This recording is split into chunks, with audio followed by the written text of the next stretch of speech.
শখের মানুষটার জন্য রান্না করতেছি। আসলে কি তার খাওয়া হবে না হবে না বলেন তো? আর জানতে হলে পুরো ভিডিওটা দেখতে হবে। আসসালামু আলাইকুম, সবাই কেমন আছেন?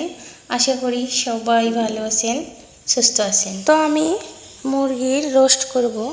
তো এখানে আমি সব ধরনের মশলা দিয়ে নিছি। আর এই পাতিলটা আমার কালো হয়ে গেছে, কেউ কিছু মনে করে। তো আমি মাংসগুলো ভালো করে মশলাগুলো মিশিয়ে নিচ্ছি। কিন্তু আমি যে পরিমাণ মাখতেছি না জানি আমার হাত কতটাই না জ্বলবে। তো যাই হোক, ভালো করে রান্না করব বলে বেশি বেশি করে মাখতেছি। ওই তো বললাম শখের মানুষটার জন্য রান্না করতেছি, দেখা যাক পরে যদি হাত জ্বলে জ্বলবে। আমি তো আমার শখের মানুষটার জন্যই রান্না করতেছি, তো একটু একটু জ্বললে সমস্যা নাই। আমার না তরকারিতে মরিচ বেশি হলেও আমার ভাত খাইলে আমার হাত জ্বলে। আর আমি এগুলো যে পরিমাণ মাখতেছি তা তো জ্বলবে। তো যাই হোক, সবাই আমার জন্য দোয়া করবেন, আমার হাতটা যেন না জ্বলে। তো দেখেন আমার মাখাগুলো কেমন হয়েছে, সবাই বলবেন যে আমার মাখা হলো নাকি। আর আমি সেরকম ভালো করে রোস্ট করতে পারি না, আমার মতো করেই আমি করি আর কি। আর এখানে আমি মুরগির মাংসগুলো রান্না করে নিচ্ছি।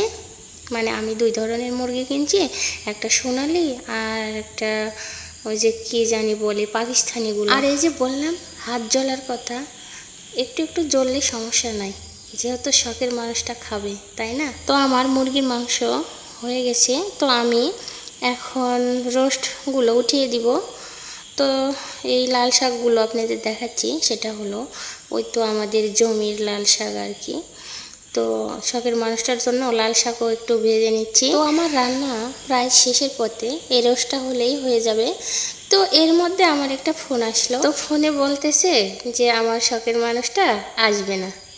তাহলে ভাবেন কেমনটা লাগে। তারপর অনেকটা সময় ধরে আমি চুপ করে থাকলাম, আর চুপ করে থেকেই অনেক কিছু ভেবে খুঁজে পেয়ে গেলাম। তো এখান থেকেই বুঝে গেলাম যে মানুষ চাইলে সব কিছু করতে পারে, যদি না থাকে ভাগ্যে। আপনি অনেক কিছু চাচ্ছেন কিন্তু পাচ্ছেন না, আর যেটা চাইবেন না সেটা কিন্তু পেয়ে যাবেন।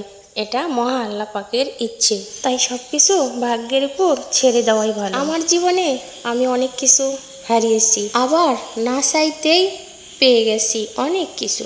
তো এতেই বলি আলহামদুলিল্লাহ, আলহামদুলিল্লাহ, আমি অনেক ভালো আছি। তো আপনাদের বলতেছি, আপনারাও নিরাশ হবেন না, দেখবেন না চাইতে সব কিছু পেয়ে গেছে। তো যে যেখান থেকে দেখতেছেন আমার পেজটা, সবাই একটু ফলো করবেন আর সবাই একটু পাশে থাকবেন।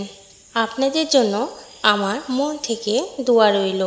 সবাই ভালো থাকবেন, সুস্থ থাকবেন, আর আমার জন্য একটু দোয়া করবেন। আল্লাহ হাফেজ।